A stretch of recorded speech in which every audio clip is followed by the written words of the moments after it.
Sabe aquela vontade de simplesmente fugir para a natureza? Acho que todo mundo sente isso, né? Aquele sossego, a solidão, a chance de desligar de tudo.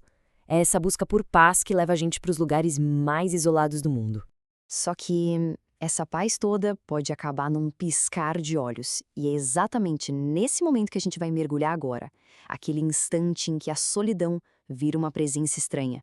E o silêncio é quebrado por algo que simplesmente não deveria estar ali.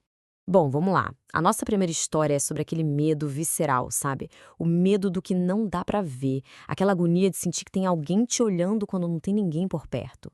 Então, a Eleanor estava atrás de aventura. Ela achou um lugar super remoto num aplicativo e foi. A pedreira era incrível, sabe? Silenciosa, meio sinistra, só tinha ovelhas e umas ruínas em volta. O lugar perfeito para se sentir sozinha. E aí, no meio de um mergulho, ela começa a ouvir um barulho estranho, vindo lá de cima, da borda da pedreira.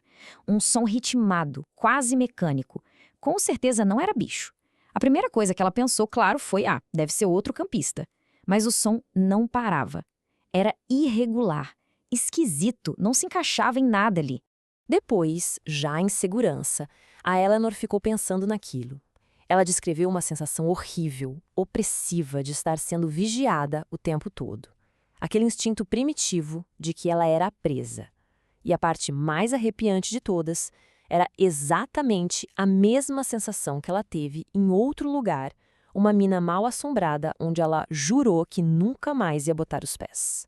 Agora, a gente vai para umas histórias onde a coisa fica mais audível, quando o perigo deixou para trás pistas de mistérios e, quem sabe, de tragédias humanas.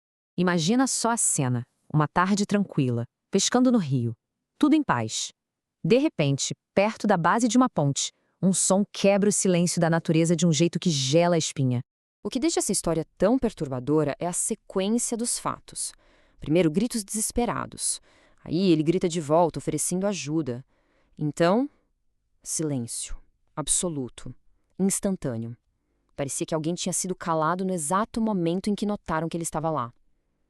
Ele até achou um acampamento, sinais de que tinha gente morando ali, mas a pessoa simplesmente sumiu. A próxima história é de um casal que estava documentando a vida deles no deserto do Arizona. Eles compraram o terreno do sonho, sabe? Mas enquanto exploravam, começaram a achar pistas de uma história bem sombria. E a história que esses objetos contam, que dá um arrepio.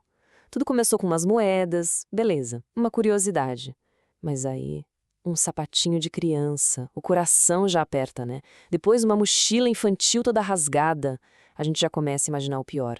E por último, o osso, a confirmação silenciosa e terrível de uma tragédia.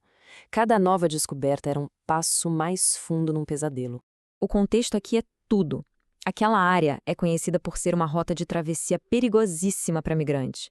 Então, juntar os itens de criança com o que parecia ser um osso humano desenhou um quadro muito triste. Eles ligaram para o xerife na hora, claro. Mas nem sempre o perigo na natureza é silencioso ou deixa pistas antigas. Às vezes, ele simplesmente explode na nossa cara, vindo de onde menos se espera. E aí a gente lembra que a nossa sensação de controle é pura ilusão. Para esse casal, que já era super experiente em acampamento, era para ser só mais um fim de semana perfeito. Eles estavam empolgadíssimos para testar um equipamento novo num dos seus lugares favoritos. E olha só a velocidade com que tudo desmoronou. Num minuto, eles estavam lá dentro, tomando café da manhã. No minuto seguinte, a barraca inteira estava pegando fogo. Foi uma falha elétrica, mas o resultado foi um colapso violento e um incêndio que eles quase não conseguiram controlar. Foi por muito pouco. A emoção deles no vídeo é palpável. Se eles tivessem saído da barraca só alguns minutos depois, naquela manhã, a história seria completamente diferente. No fim, o equipamento perdido não significava nada. O que importava era que eles estavam vivos. Bom, chegamos na nossa parte final, o clímax. Agora os encontros são com forças ativas, agressivas e, quem sabe, paranormais. O Morozov é um cara que não se assusta fácil, mas esse lugar era outra história. Antigos moradores fugiram apavorados de lá. Vizinhos diziam ouvir rosnados vindo pelas paredes. Ele entrou preparado, não com armas, mas com câmeras, gravadores e sensores, pronto para registrar o que quer que estivesse ali. E o ponto-chave aqui são os dados concretos. Não era só um calafrio. Em questão de minutos, a temperatura em alguns pontos do apartamento caiu de 22 graus para 2 graus negativos. Uma queda de temperatura assim tão rápida é fisicamente impossível. Era o sinal de uma presença muito poderosa. Mas a coisa não parou por aí. A entidade reagiu. E não eram só barulhinhos. Era inteligente. Sussurros respondiam às perguntas dele. A porta da frente bateu com uma força absurda. E o ápice foi na cozinha. Pratos voaram e se estilhaçaram na parede. Foi um ataque direto, uma ordem clara para ele sair dali, que o fez correr pela própria vida. Nossa última história é sobre voltar para o abismo. Um grupo de investigadores em Dagger Woods, na Nova Escócia, decidiu voltar para encarar uma entidade que já tinha atacado eles fisicamente antes. A lenda local diz que o espírito de um assassino se fundiu com algo muito antigo naquela floresta, e eles foram lá, literalmente, cutucar a fera. Eles usaram uma gravação para provocar uma resposta. E a floresta respondeu. Primeiro um som, depois outro e mais outro. De repente, eles estavam cercados. E o som que eles ouviram não era de nenhum animal conhecido. Eram uivos guturais, vindos de todos os lados. Como se várias vozes de bestas estivessem gritando ao mesmo tempo. Um som que parecia vir das profundezas da terra e que fez a equipe recuar na hora.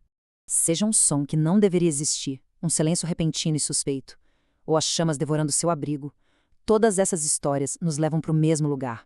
Aquele momento em que a lógica some e o nosso instinto primitivo grita. E isso deixa a gente com uma pergunta final. Quando esse instinto grita, perigo, a gente encara o desconhecido ou a gente escuta aquela voz que manda correr?